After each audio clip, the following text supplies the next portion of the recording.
안녕하세요. 세로이입니다. 오늘은 1월 3일 모멘텀 지표 이해하기 두 번째 시간이고요.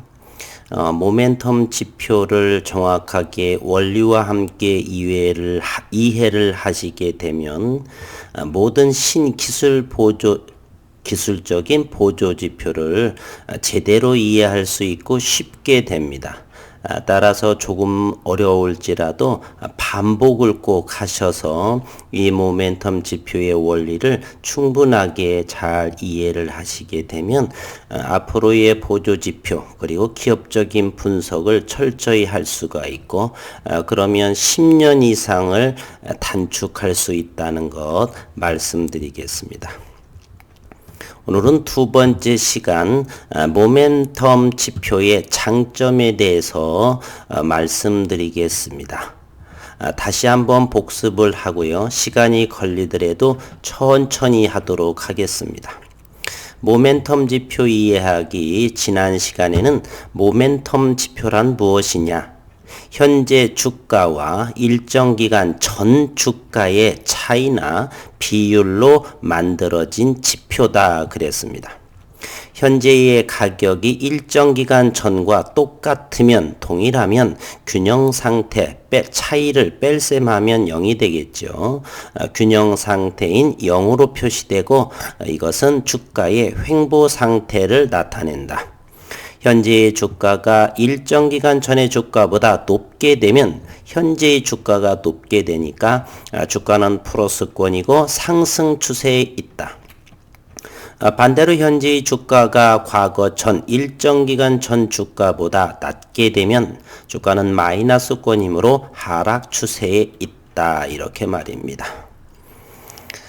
이와 같이 현재의 주가와 과거 일정 시점의 주가를 연속적으로 비교해 보면 주가가 균형선을 중심으로 오르락내리락 하는 진동을 하게 되는데 따라서 모멘텀 지표를 우리는 진동 지표라고도 말하고 그래서 영어로 오실레이터라고도 합니다.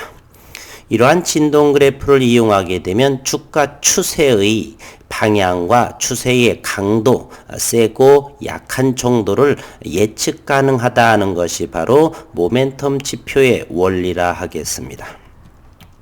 모멘텀 지표의 작성 방법은 두 가지가 소개했죠. 모멘텀 지표는 현재 주가를 일정 기간의 전 주가와 어떻게 비교하느냐, 차이로 인해서 비교하는 방법이 있고 이렇게 비율, 나눗셈으로 계산하는 방법이 있는데 이 나눗셈으로 계산하는 이것이 바로 고등학교 때 배운 수학의 평균 변화율, 그 의미는 기하학적으로 기울기를 말하는 것입니다.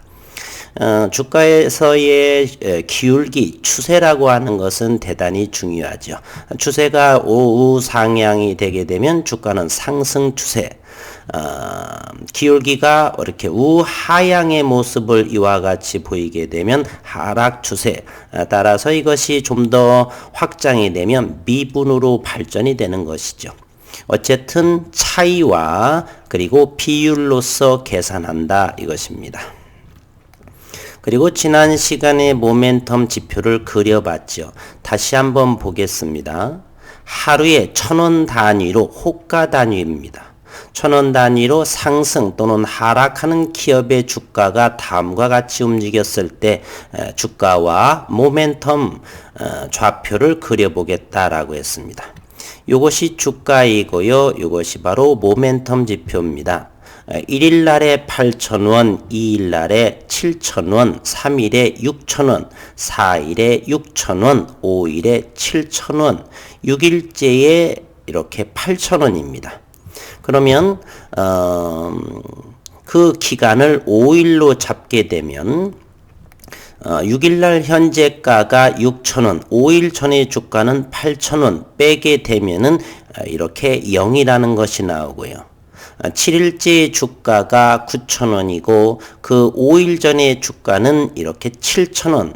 그래서 9,000원에서 7,000원을 빼게 되면 모멘텀 지표는 2,000원이 됩니다. 이렇게 2,000원이요. 8일째의 주가는 10,000원이고 5일 전의 주가가 6,000원이라고 한다면 그 차이는 4,000원. 따라서 8일째의 요 모멘텀 지표는 여기 4,000원. 이와 같이 그려진 지표를 모멘텀 지표라고 하고, 모멘텀 지표는 이 기준선을 중심으로 해서 오르락내리락 하는 모습이죠. 보통은 주가의 모습과 모멘텀 지표의 모습은 보통 같은 방향으로 흘러갑니다. 주가가 상승하면 모멘텀 지표도 상승하고, 주가가 하락을 할 때는 모멘텀 지표도 하락하게 되는데, 때로는 주가가 상승하는데 모멘텀 지표는 하락할 때가 있습니다. 대단히 중요한 의미가 있는데, 그것은 잠시 후에 모멘텀 지표의 장점에서 소개해 보도록 하겠습니다. 복습은 이쯤으로 하고요. 오늘은 모멘텀 지표의 장점에 대해서 함께 공부하는 시간을 갖도록 하겠습니다. 주가 그래프를 보는 것보다 첫 번째, 모멘텀 지표를 보는 것이 주가 흐름을 파악하기가 쉽습니다. 모멘텀 지표와 주가는 유사한 모양의 파동을 그립니다. 그러나 모멘텀 지표는 기준선인 0을 중심으로 하여 규칙적인 파동을 그리기 때문에 주가 파동의 사이클을 보다 쉽게 파악할 수 있습니다. 이와 같은 주가 파동의 모습이요, 모멘텀 지표 파동의 모습, 이것을 보면 현재로서는 비슷비슷한 것 같지만 좀 더 시간이 흐르고 하게 되면 이 모멘텀 지표가 이것은 이상적으로 가격을 이렇게 한 것이지, 실제로는 이 모멘텀 지표를 보게 되는 것이 훨씬 주가의 파동의 지표를 보는 것보다 유리합니다. 그리고 모멘텀 지표는 기준선인 0을 중심으로 진동을 반복하기 때문에 일종의 진동지표, 오실레이터라고도 하기도 합니다.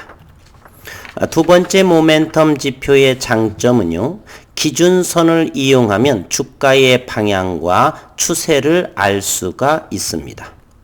모멘텀의 파동을 살펴보면 모멘텀이 기준선인 0 위에 있을 때는 주가가 상승 파동을 그리고, 모멘텀이 기준선인 0 아래에 있을 때는 주가가 하락 파동을 그립니다.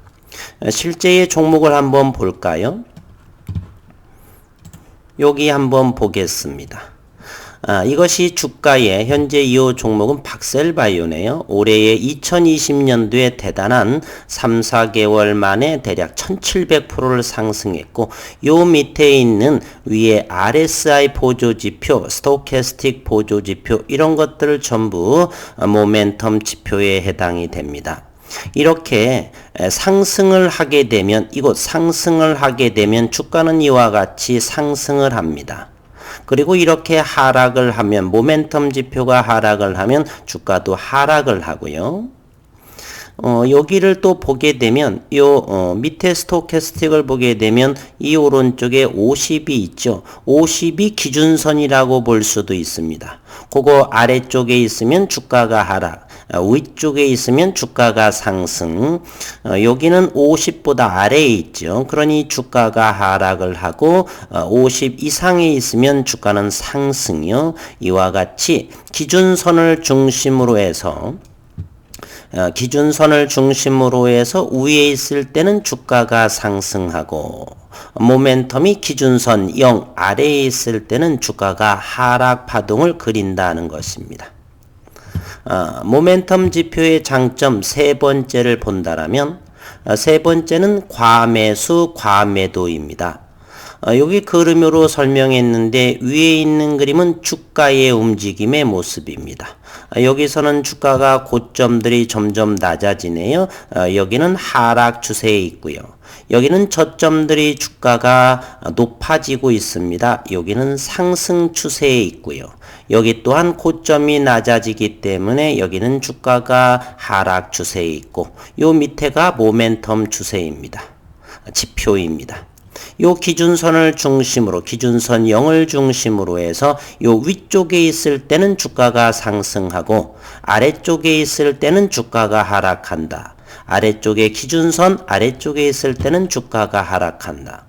그리고 주가가 상승을 해도 이렇게 빨간 구간이 있으면 이것을 과매수, 너무 많은 사람들이 사서 과열이 되었다는 것이고요. 여기 파란색이 있으면 주식을 너무 많이 팔았다, 지나치게 매도했다라고 해서 이곳을 우리는 과매도 구간이라고 합니다. 어떤 사람은 이 위쪽을 달동네라고 하고 여기를 물동네다, 이렇게 주가의 그라운드 상태, 바닥 상태에 있다. 그러니 기업만 온전하다라고 한다면 이곳에서는 주식을 서서히 사야 되겠다, 이런 생각을 하게 되는 겁니다. 따라서 장점 세 번째요. 과매수, 요 빨간 쪽 과매도는 파란 쪽에 들어가면 주가는 방향 전환을 준비합니다. 주가라고 하는 것은 한없이 오르지를 않죠. 이렇게 지나치게 상승을 하게 되면 너무 과열이 됐고 조금 시장이 안정될 수가 있죠. 따라서 너무 지나치게 주가가 오르게 되면, 즉 모멘텀 지표로 과매수 영역에 들어가게 되면 조만간에 하락을 하겠구나, 방향 전환을 준비합니다. 주가가 하락을 했는데 지나치게 하락을 했다.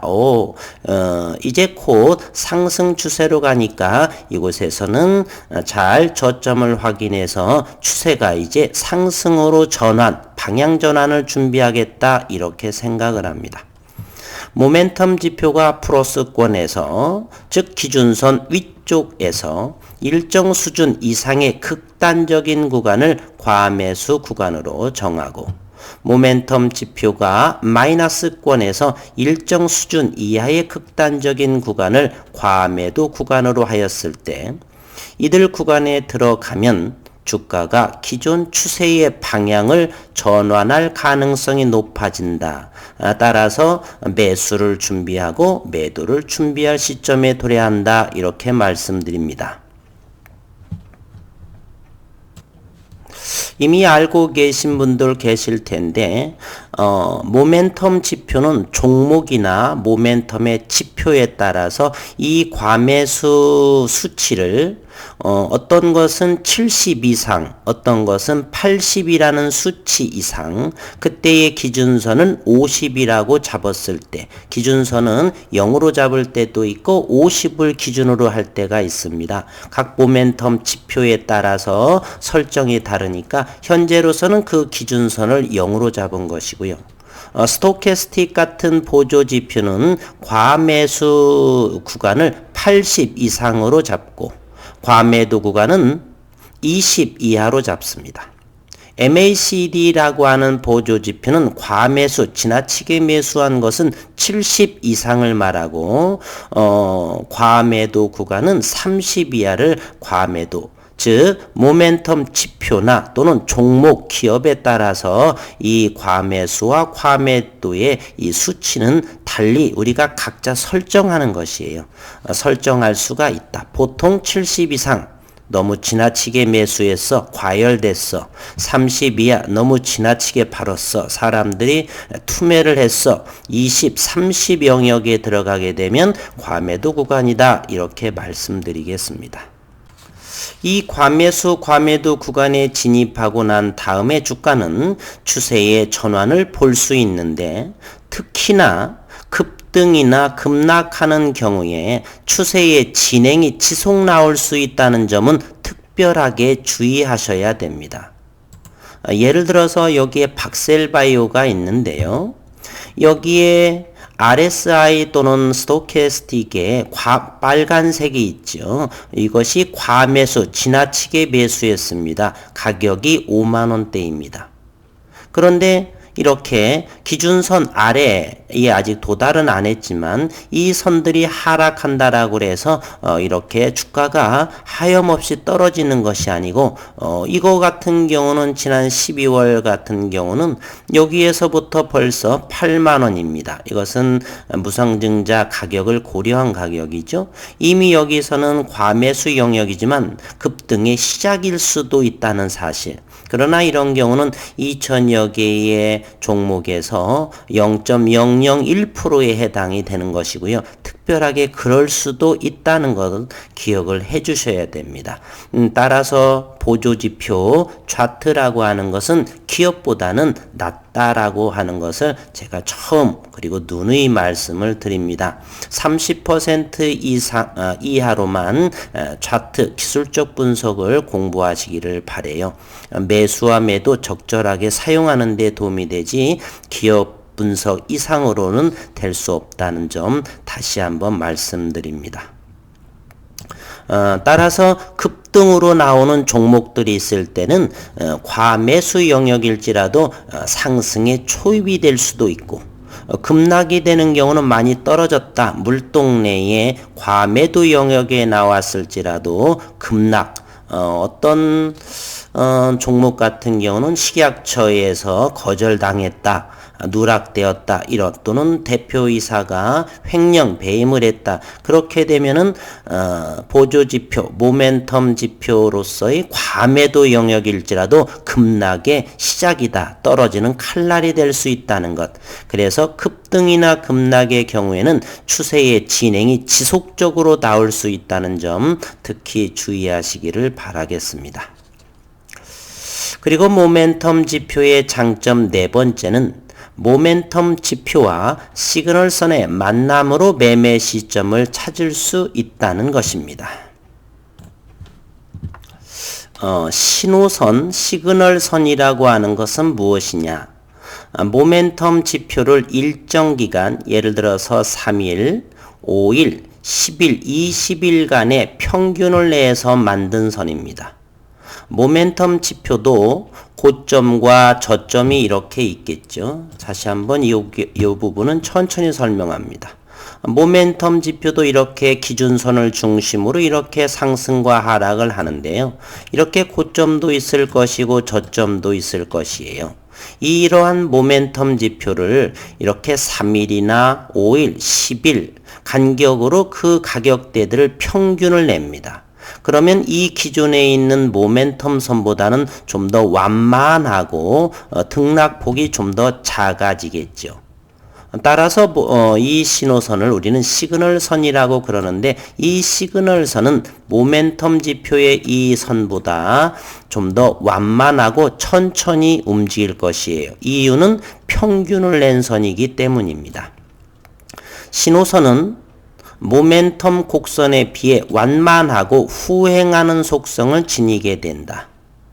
주가가 이렇게 모멘텀 선이 이렇게 현재로서는 이 경우라고 한다면 모멘텀은 좀 더 높죠. 그러면 여기 요 가격, 요 가격, 요 가격, 요 가격, 요 가격을 평균을 내게 되면 이때의 시점에서의 평균가는 이거보다 좀 더 낮아지겠죠. 이렇게 천천히 말입니다. 따라서 시그널선은 후행하는 속성을 지니게 됩니다.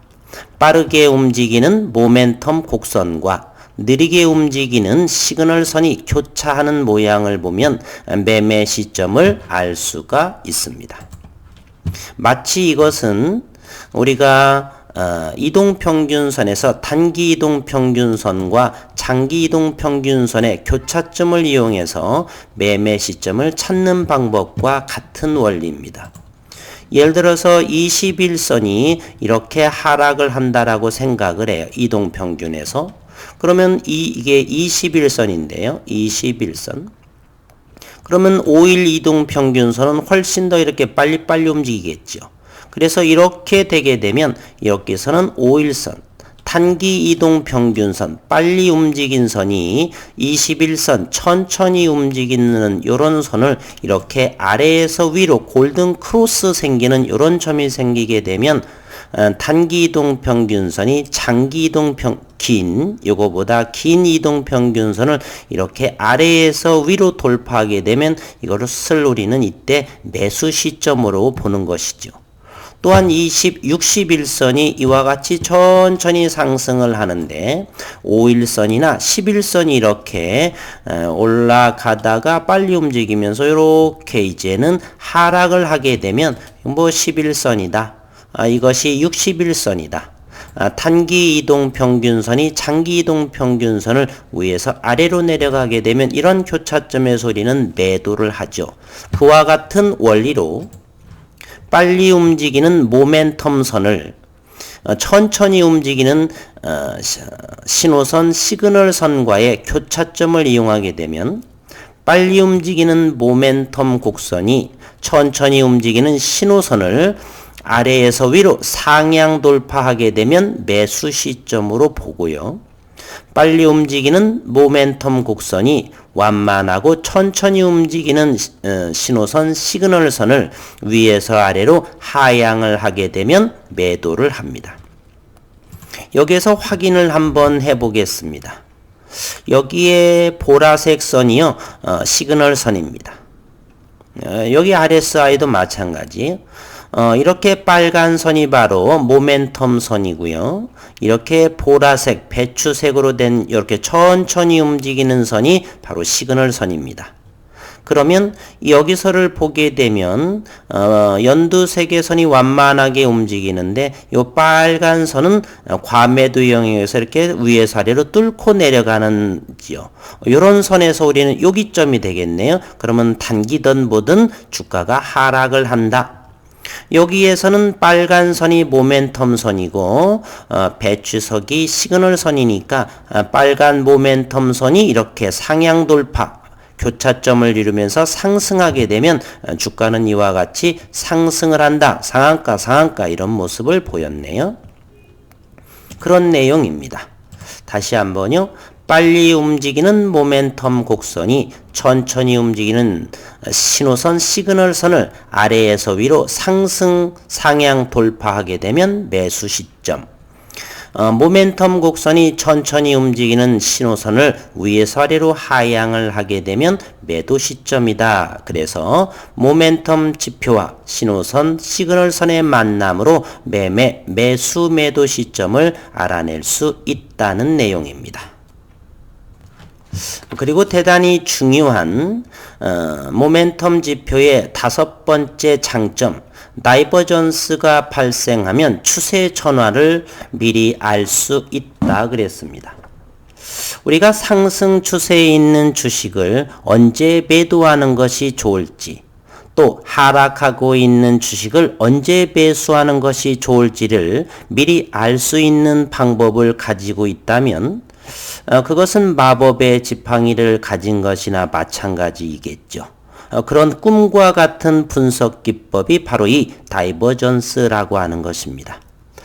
다이버전스라는 말은 우리가 어드밴스 캘큘러스에서의 다이버전스 theorem 이런 내용과는 전혀 상관이 없습니다. 착오 없으시기를요. 다이버전스란 말은 같은 점에서 갈라져 나온다라는 의미도 있고 확산이라는 뜻도 있습니다. 이해가 좀 어려우시죠? 어떤 하나의 점이 있습니다. 하나의 원천, 소스가 있습니다. 여기에서 이렇게 확산되어져 나온다, 갈라져 나온다 이런 뜻이 바로 다이버전스라고 하는데 우리가 증시에서 말하는 다이버전스는 아무리 저는 몇십 년을 공부했어도 이게 이해가 되지는 않아요. 그래서 다이버전스는 그냥 이런 내용보다는 요 내용, 빨갛게 쓰여져 있는 이 내용만 잘 기억하면 되겠습니다. 이것입니다. 모멘텀 차트에서 다이버전스라 하면 주가와 모멘텀의 지표가 서로 반대 방향으로 움직인다는 뜻, 이것을 기억해 주시기를 바라요. 다시요. 모멘텀 차트에서 다이버전스라 하면 주가와 모멘텀 지표가 서로 반대 방향, 무슨 소리냐? 주가는 이렇게 하향을 하는데 모멘텀 지표는 이렇게 상승하고 있죠. 진하게 해볼까요? 보통은 우리가 주가가 상승하면 모멘텀 지표도 이렇게 상승하는 모습을 보입니다. 그러나 어떨 때는 주가가 하락을 하면 모멘텀 지표도 하락을 해야 되는데 이렇게 상승하는 모습을 보입니다. 이런 것을 우리는 다이버전스다 이렇게 말을 해요. 주가는 상승을 하는 중인데 모멘텀 지표는 이렇게 하향하는 모습을 보입니다. 이런 모습들을 우리는 다이버전스. 이런 모습도 역시 다이버전스다 이렇게 말하는 것이에요. 이제 다시 돌아와 보면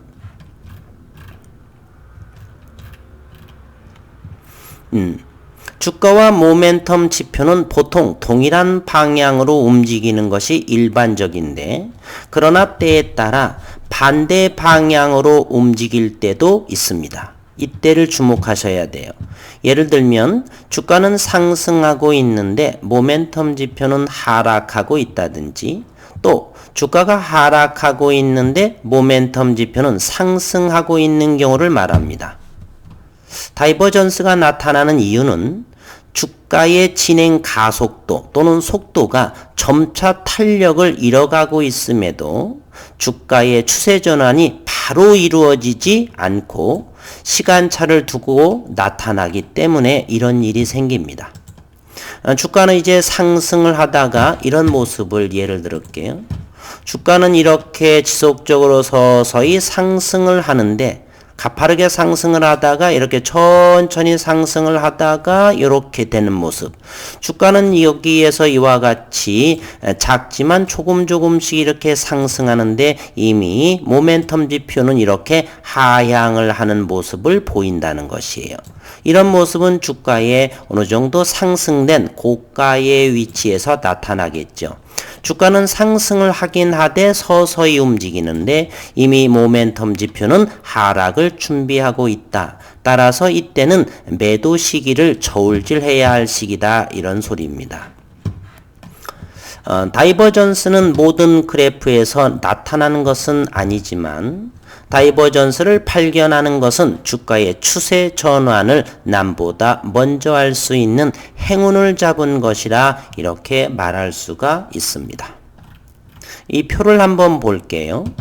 현재는 주가 요 위에 그림이 주가이고요. 아래 그림이 모멘텀 지표 주가입니다. 주가는 하락을 하고 있는데 모멘텀 주가는 서서히 상승회를 준비하고 있죠. 가장 좋은 점은 요 위치에서, 가장 저점의 주가 위치에서 매수를 하게 되면 땡큐 그러면 되죠. 이렇게 주가는 하락하고 있는데 모멘텀 지표는 상승의 모습을 보이고 있다. 이런 상황을 우리는 상승형 다이버전스, 바저립 다이버전스 이렇게 부릅니다. 또한 주가가 이렇게 올라서 이제 서서히 하락을 준비를 하고 있습니다. 지금은 지속적으로 주가가 상승하고 있죠. 이 시점에서 모멘텀 지표는 하락을 준비하고 있습니다. 최적의 매도 포인트는 이 점이 되겠죠. 가장 고점에.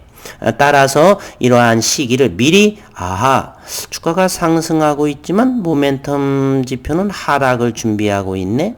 어느 시점 그러면 잘 팔아야지, 이런 생각을 생각하고 계시면 됩니다.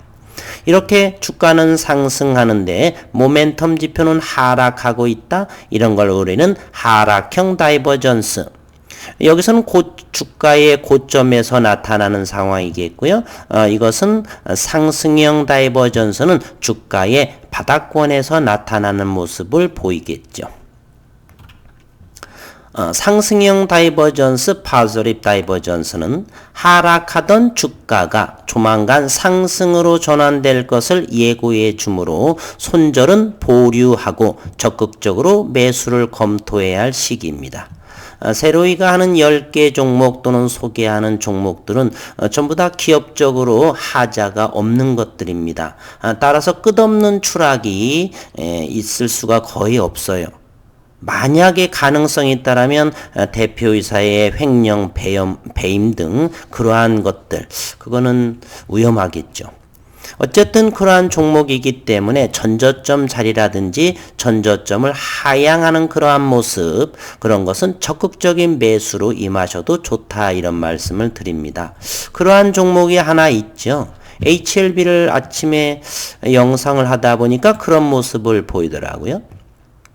HLB는 현재 모든 학회나 임상에서 완전 관해를 이루고 있습니다. 그럼에도 불구하고 최근 11월 말경에 요 전저점자를 깬 모습을 이렇게 보이고 있습니다. 그러면 적극적으로 매수해야 될 상황이다. 그리고 여기에 모멘텀 지표를 보게 되면 주가는 하락을 하는데 이제 서서히 바닥권 파란 부릉덩이가 보이죠. 이것은 지나치게 매도했다. 그러니 이제 터닝 포인트 할 시점이고 전저점을 이렇게 뚫고 내려갔으니 가장 낮은 가격에 불안에 떨지 말고 사야 될 시기다. 이런 것을 우리는 확인할 수가 있습니다. 또한 하락형 다이버전스, 네그렛 다이버전스라고 합니다. 이렇게 상승하던 주가가 조만간 하락으로 전환될 것을 예고해 주므로 추가 매수는 보류하고 적극적으로 이익 실현을 검토해야 할 시기, 이렇게 최고점에서 팔아낼 수 있는 능력, 이것은 오랜 경험도 있고 이렇게 보조 지표들을 활용을 하게 되면 충분히 우리도 주린이 분들께서도 고점에서 일부 익절하고 이와 같은 저점에서 추매할 수 있고 재매수할 수 있는 이러한 능력을 키워주실 것이다. 저는 이렇게 생각을 합니다. 특히 이 마지막 번째에 다이버전스가 발생하면 추세 전환을 미리 알 수 있다. 이렇게요.